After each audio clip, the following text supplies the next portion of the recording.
Natural number समझ रहे हो या नहीं?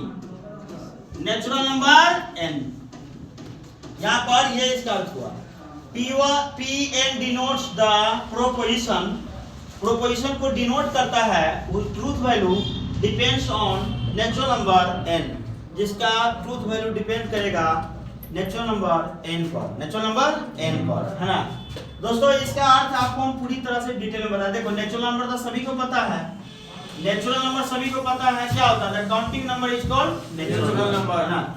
द काउंटिंग नंबर, इसमें सभी नेचुरल नंबर की बात है। काउंटिंग नंबर इज कॉल्ड, है ना, इज कॉल्ड नेचुरल नंबर, है ना, नेचुरल नंबर। तो ये बात तो सभी को पता है कि नेचुरल नंबर इसको कहते हैं दोस्तों, ठीक है।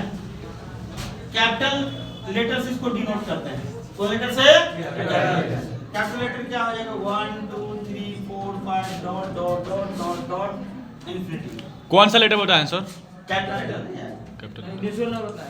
कैपिटल ये देखिए कैपिटल n बता रहा set of all natural number, set of all natural number. दोस्तों यहाँ पर कैपिटल n ये बता रहा set of all natural number, याद रखना, set of all natural numbers.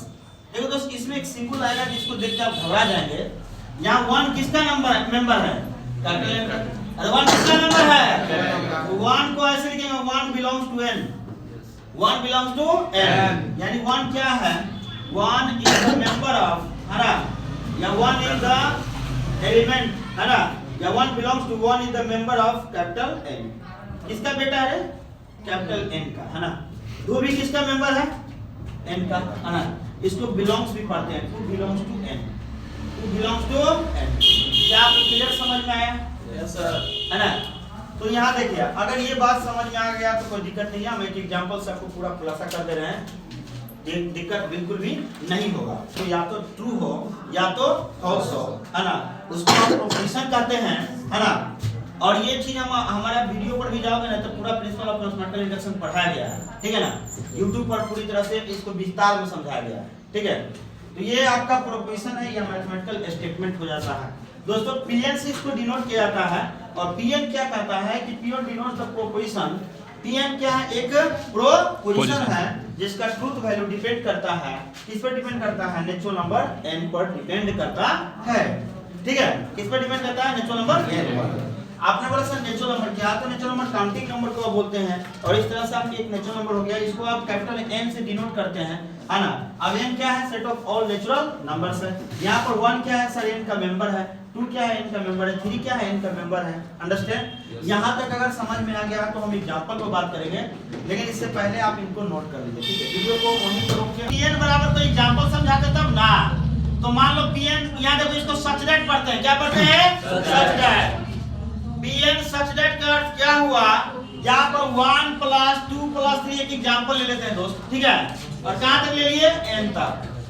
तो जैसा कि अभी आपने पढ़ा है कि लगातार प्रति संख्याओं का योगफल n × n + 1/2 होता है। मेरे साथ याद हो जाना चाहिए। लगातार प्रति संख्याओं का जो योगफल होता है n × n + 1/2 होता है सर, n × n + 1/2 होता है। जरा समझना, बीच बीच में हंसी लगा देना जरूरी है, बट ये कंटिन्यूअसली नहीं होना चाहिए कुछ, है ना।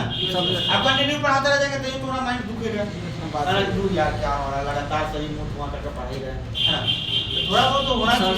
जैसे केमिस्ट्री वाला चलो कैसे सिखा रहा है यार ये क्या है? अरे चलिए रहने दीजिए, चलिए। इसको सच दैट पढ़ते हैं, क्या बोलते हुआ? Such that.